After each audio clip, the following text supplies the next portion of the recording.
જય શ્રી કૃષ્ણ. આજે આપણે શ્રીમદ્ ભગવદ્ ગીતાજીના બીજા અધ્યાય સાંખ્ય યોગના શ્લોક નંબર 1-10નું પઠન કરીશું. સાંખ્ય યોગ. સંજય ઉવાચ તમ તથા કૃપયાવિષ્ટમ અશ્રુપૂર્ણાકુલેક્ષણમ વિષીદન્તિમિદં વાક્યમ ઉવાચ મધુસૂદન. સંજય નામના જ્ઞાની બોલ્યા, આ પ્રમાણે કરુણાથી ઘેરાયેલા તેમજ આંસુ ભરેલા અને વ્યાકુળ નેત્રોના તથા શોક કરતા તે અર્જુનને ભગવાન મધુસૂદને આ વાક્ય કહ્યું. શ્રી ભગવાન ઉવાચ કૃતસ્ત્વા કસ્મલમિદં વિષમે સમુપસ્થિતમ અનાર્ય જુષ્ટમ સ્વર્ગ્યમ કીર્તિકરમ અર્જુન. શ્રી ભગવાન બોલ્યા, હે અર્જુન, તારા જેવા શૂરવીરને અસમયે વિષાદ માટે અયોગ્ય એવી રણભૂમિમાં આવો મોહ ક્યાંથી થયો?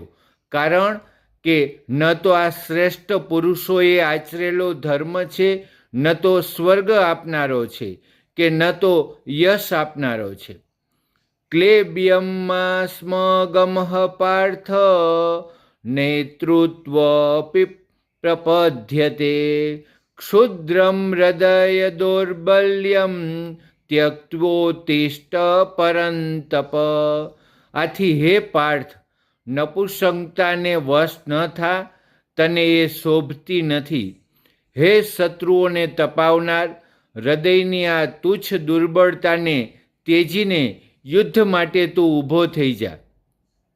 અર્જુન ઉવાચ કથમ ભીષ્મમહં સંખ્યે દ્રોણમ ચ મધુસૂદન ઈશુભિ પ્રતિયોત્સ્યામિ પૂજાર્હાર વરિસૂદન. અર્જુન બોલ્યા, હે મધુસૂદન, રણભૂમિમાં હું બાણોથી કઈ રીતે ભીષ્મ પિતામહ અને દ્રોણાચાર્ય વિરુદ્ધ લડીશ? કેમ કે હે અરિસૂદન, તેઓ બંને પૂજનીય છે.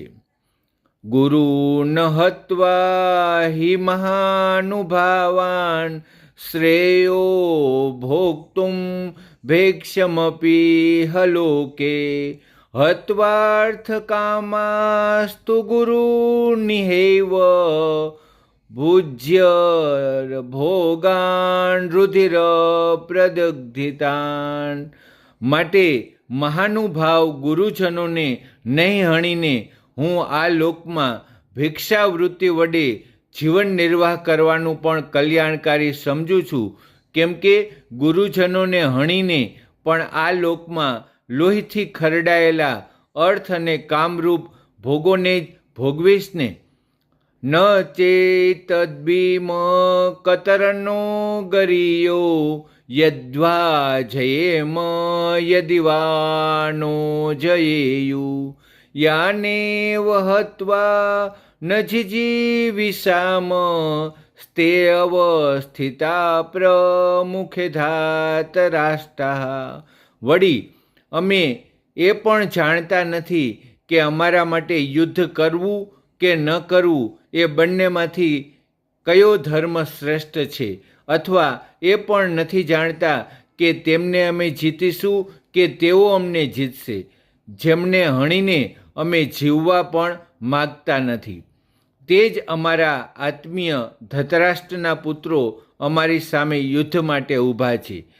કાર્પણ્ય દોષાપહત સ્વભાવ પૃચ્છામિ ત્વામ ધર્મ સમ્મૂઢ ચેતાઃ યચ્છેયઃ સ્યાનિશ્ચિતં બ્રૂહિ તન્મે શિષ્યસ્તે અહં સાધિ મામ ત્વામ પ્રપન્નમ.